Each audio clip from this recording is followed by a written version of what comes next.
Hello again, I'm Mike and I'm the Sports History Collector.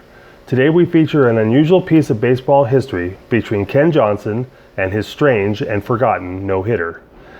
Making baseball history is usually a shining moment or a dream come true. For the Houston Colts 45's knuckleball specialist, it was a nightmare. On Thursday night, April 23, 1964, Ken Johnson pitched a brilliant 9-inning no-hitter against his former team, the pennant-contending Cincinnati Reds, and lost 1-0. No major league pitcher had ever met such a frustrating fate although nine pitchers before him had lost no-hit games into extra innings, meaning that they had lost the game and also lost the no-hitter as well. It's a heady feeling to know that you have a niche in history, Johnson said. So I made history tonight, grinning as he said it. Heck of a way to get in the record books, isn't it? 10 days earlier, Johnson had beaten the Reds on opening day in Cincinnati for his 6th straight victory dating back to 1963. He had dedicated the game to his fellow pitcher, road roommate, and best friend, Jim Umbright, who had died of cancer just 5 days before. Jim Umbright, for those of you who don't know, had also been on the championship 1960 Pirates team, but I'll have more of that in another video. Going for his 3rd win of the season, Johnson pitched a spectacular game before 5,426 fans, real big crowd, at makeshift Colt Stadium. He recorded 12 ground ball outs, 9 strikeouts, and 3 infield pop-outs. Only 3 times did Red batters reach the outfield. Johnson walked only 2 batters, both on full counts. By the 7th inning, Johnson was aware he had a no-hitter. He asked teammate Don Nodebart, who had pitched his first no-hitter in Colts history against the Philadelphia Phillies 11 months earlier, "How's a guy supposed to feel, Noddy? What do you do?" Nodebart says, "Stay loose, keep going." Reds winning pitcher Joe Nuxhall, who almost ruined the no-hitter earlier in the game when he nearly beat out a bunt, led off the 9th with a ground out to third baseman Bob Aspromonte. Pete Rose came up next and dropped a bunt on the third base side of the mound, 15 to 20 feet in front of home plate. Johnson pounced on it, half straightened up and threw wildly to first base. And Rose made it to second. Now, I'm going to guess that if the Reds were throwing a no-hitter and someone on Houston had tried to bunt, Rose would have been the first person to get it in their face, but I guess it was okay for Charlie Hustle to do it. Anyway, with Rose on second, Chico Ruiz smashed a line drive off Johnson's shin that left a mark the shape and color of a large plum. Aspromonte fielded the carom and fired to Runnels at first to nip the speedy Ruiz as Rose took third. Needing 1 out to preserve the no-hitter and shutout, Johnson delivered to Veda Pinson, who hit a routine grounder to second baseman Nellie Fox. The normally sure-handed and future Hall of Famer Fox, in his first year with the Colts and 18th in the majors, fumbled the ball, allowing Rose to score as Pinson reached first.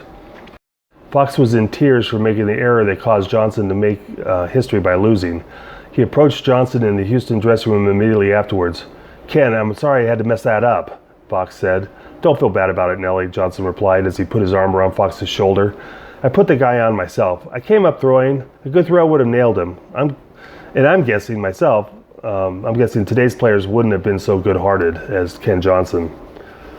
Johnson confessed that he could not have continued into extra innings anyway because of the injury suffered on Ruiz's smash. "Even if we had tied it," he said, "I couldn't have gone on." Frank Robinson flied out to Jimmy Wynn in left field to end the inning. Houston came up in the bottom half but couldn't score, which left Ken Johnson, the only pitcher in Major League history, to pitch a complete 9-inning no-hitter and lose.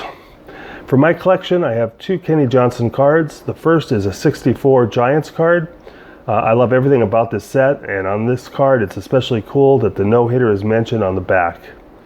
The other card is a signed 1965. I chose this one for my collection for 2 reasons.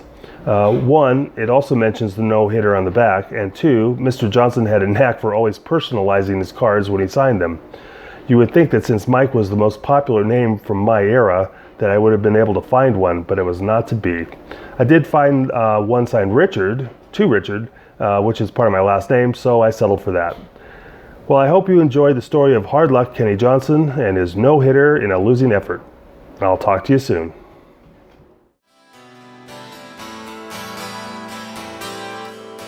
Sing a sad song in a lonely place and try to put a word in for me.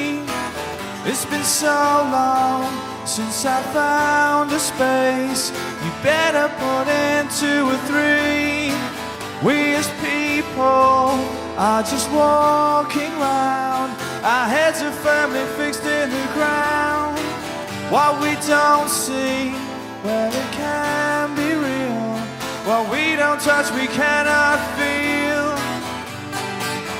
Where we're living in this town, the sun is coming up and it's going down, but it's all just the same at the end of the day.